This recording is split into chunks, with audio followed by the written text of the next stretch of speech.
Hello. কই কতক্ষণ লাগবে আসতে? আর 10 মিনিট আর। তাড়াতাড়ি আয়। আচ্ছা।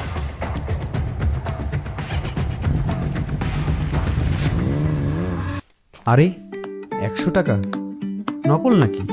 না, আসলেই তো। পেলাম যেহেতু রেখেই দেই। ভাই 10 টাকা হবে? 10 টাকা দিয়ে কি করবা? ভাই টাকা দিলে কিছু খাইতাম, সকাল থেকে কিছু খাইনি। 100 টাকা রেখেই দিই। 10 টাকা দিয়ে কি খাবা? দাঁড়াও, আমি দিচ্ছি।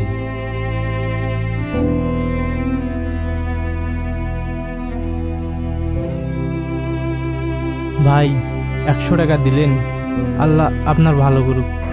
ঠিক আছে ভাই। আশপাশ তাকিয়ে দেখবেন, এই মানুষগুলো আমাদেরই সমাজের অংশ। তারাও মানুষ, তবে সমাজ তাদের কোথায় দাঁড় করিয়েছে। সমাজ হয়তো কিছু করতে পারছে না।